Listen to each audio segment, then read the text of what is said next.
men and women of the Senate. Today we have a historic opportunity to do three things.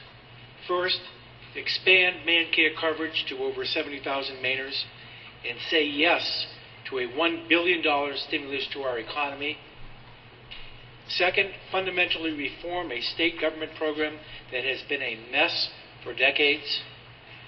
And third, show everyone that unlike Washington, we can get beyond the rhetoric in divided government and work together to find middle ground. Mr. President, to mention the word expansion around here is the political equivalent of throwing off your gloves at a hockey game. It's an invitation to brawl. It's us versus them. Pass the ammunition, man the barricades. It doesn't have to be that way. A number of states, including 8 or 9 with divided government, have worked to get to yes and realize the huge economic benefits for their state. Let's begin by looking at the main care program itself.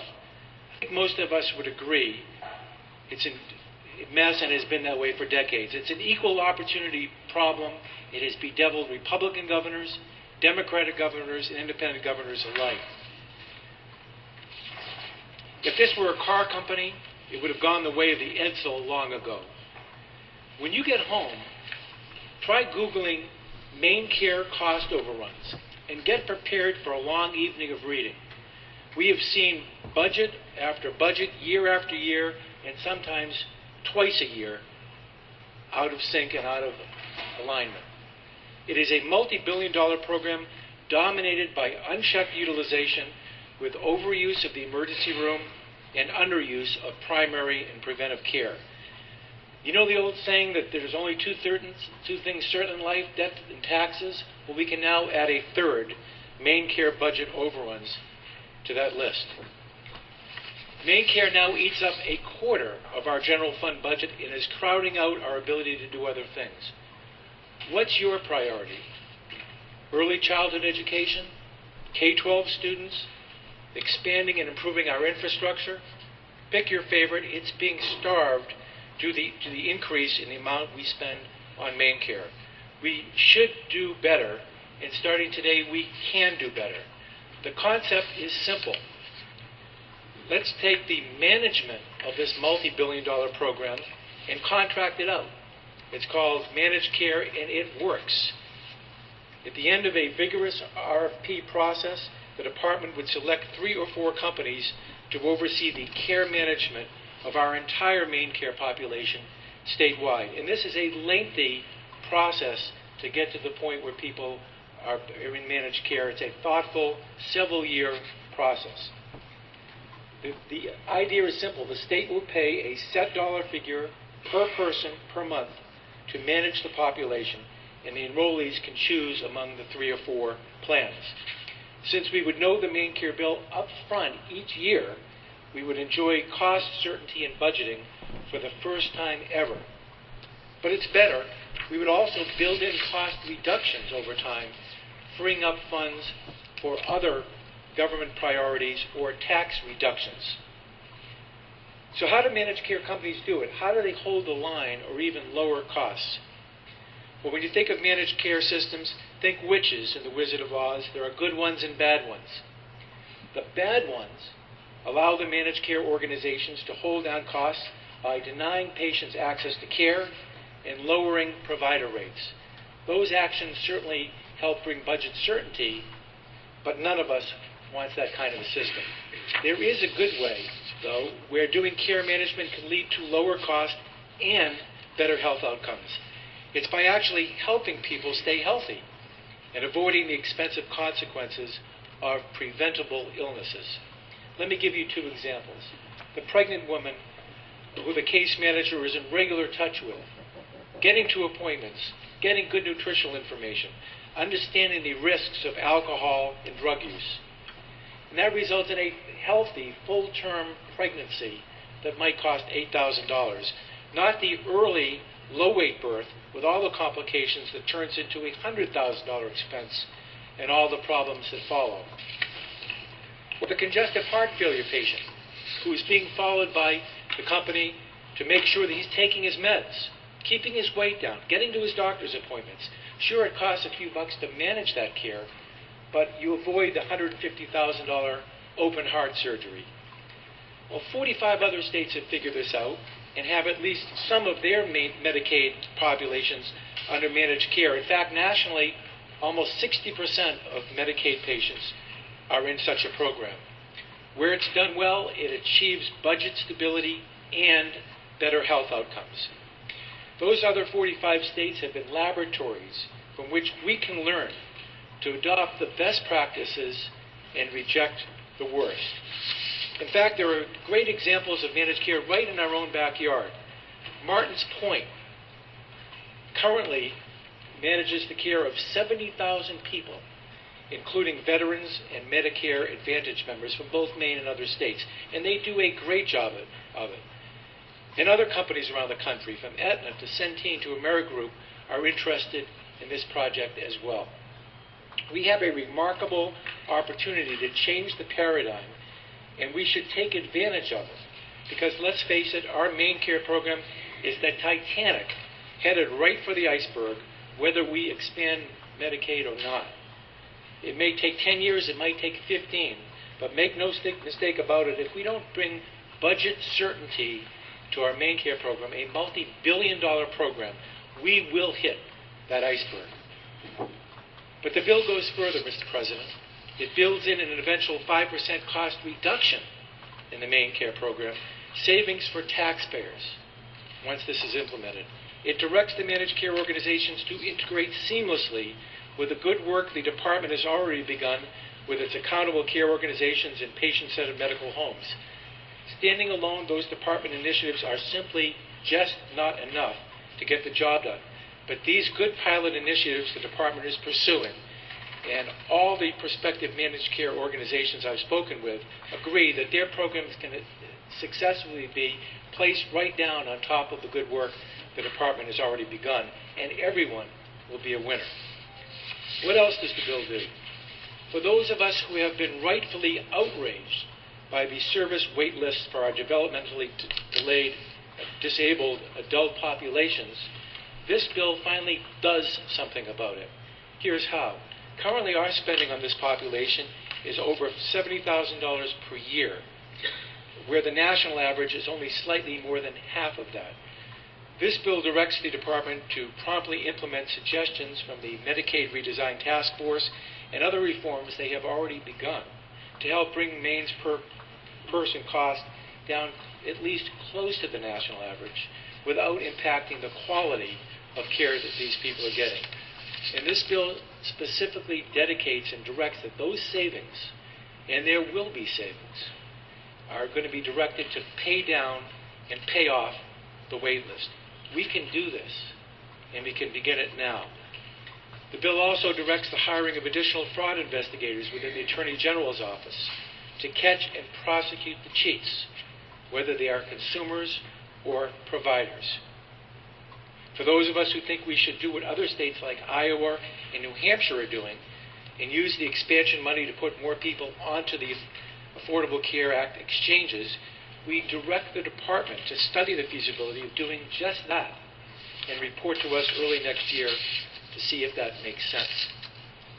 For those of us who've been pressing for more work to figure out how to get people off these public programs, this bill does exactly that. It authorizes the legislative committee to study the disincentives our current system presents and the roadblocks people face in trying to get off these programs. Let's define the roadblocks, let's find the disincentives, and let's work to redesign the program to give people a clear pathway to independence. That's the first part of the bill. Let me now turn to the second, Medicare expansion. We have all heard the arguments for and against. I appreciate those who are just philosophically opposed to an expansion of this program, who fear our inability to get rid of it, and who are just fundamentally don't trust the federal government to keep its word. And like them, I worry whether our actions might contribute in some way to what some call the culture of dependency. I respect those strongly held convictions by many in my party and the honesty with which they are held. But to me, the scales still tip in favor of participation in the expansion for several reasons. First, 70,000 people will finally have access to regular health care. Will there be some freeloaders who use this as an excuse to turn down additional employment? Perhaps. But the vast majority of these folks are our neighbors, and you know who they are. Second, with expansion, we will help to lower private insurance costs. We will help lower private insurance costs, and that's very simple to understand. If people are getting free care at a hospital, 100% of that cost gets shifted over to private insurance. If they're on Medicaid or main care, and the hospital is being reimbursed at 75%, only 25% of that cost is shifted to private insurance. And it makes sense for all of us. Next, Mr. President, the hospitals need this. Part of the original healthcare deal in Washington was that the federal government would significantly reduce Medicare reimbursement.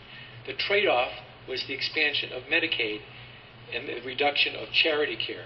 While the hospitals have taken the bad medicine of the main Medicare reductions, making them take a double dose by not expanding may literally lead to hospital closures before long, particularly in the rural areas. Finally, Mr. President, I just don't think we can turn our back on the remarkable opportunity we have today to improve Maine's economy. Without expanding, we are losing out on $1 billion flowing into our state over the next 2.5 years. This is our tax money that we've sent down there, and it should be coming back to us. That's about $1 million a day we are turning our backs on. Yesterday, today, tomorrow, every day, every week, including Sunday. And this is not money that will be used to pay for people to sit on their couch and eat Twinkies. This money would go to Maine's middle class, at least several thousand new jobs in our communities. X-ray technicians, physical therapists, nurses, janitors. You know, if the Department of Defense announced a $1 billion destroyer contract tomorrow for BIW, we'd be popping the corks on champagne bottles, and rightfully so. Even if we know that some of those jobs might go away 3 years later when the destroyer was built. This, ladies and gentlemen, is the equivalent of a $1 billion destroyer contract. It's really even better because the benefits of these jobs will go out around the state of Maine and just not to one particular geographic area. Other states have recognized this, including states with divided government like New Hampshire. In fact, every single New England state has understood this. A couple of other things about this bill to keep in mind. First, it has a 3-year hard sunset. At the end of the federal 100% reimbursement period in about 2.5 years, this program is over, and we would continue only if a new legislature were to reauthorize it. And that new legislature would have the benefit of a nonpartisan study built into this bill to inform it about what have been the costs, what have been the savings, and what changes have we seen, if any, in health outcomes. And if the federal government tries to change the rules in the middle of the game, we are automatically out.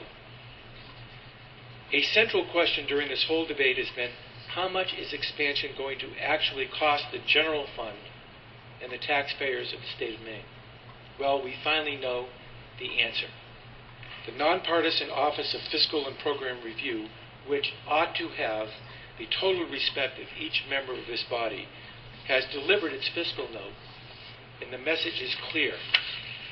Sure, there are some additional administrative costs for the department, but those are more than balanced out by the savings we will enjoy from expanding Maine Care, primarily due to the fact that there are some services we've been providing people with 100% state dollars that will now be funded with 100% federal dollars. That's the bottom line.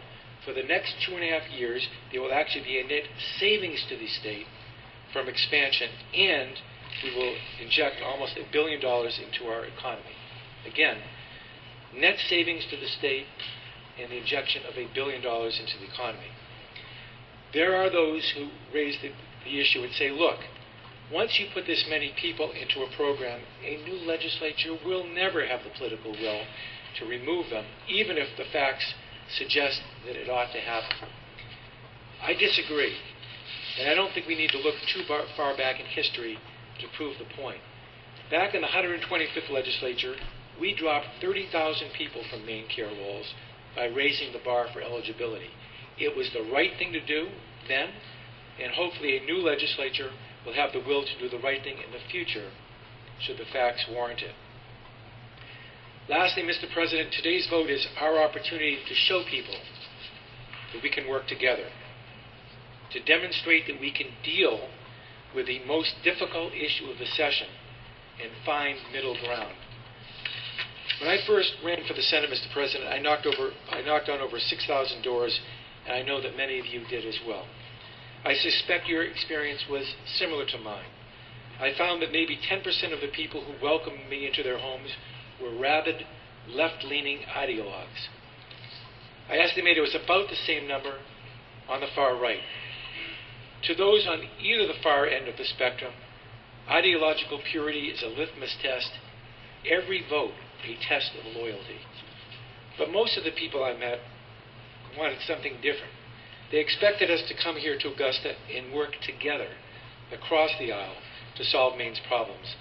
Let's show them that we can do that. Let's show them that we can find middle ground. Let's take advantage of the historic opportunity this bill presents us to fundamentally reform a broken Maine care system, to help improve the lives of 70,000 Maine people and inject $1 billion into the Maine economy. We may not soon have this chance again. Washington, D.C. is incapable of working together, Mr. President. Are we? Thank you.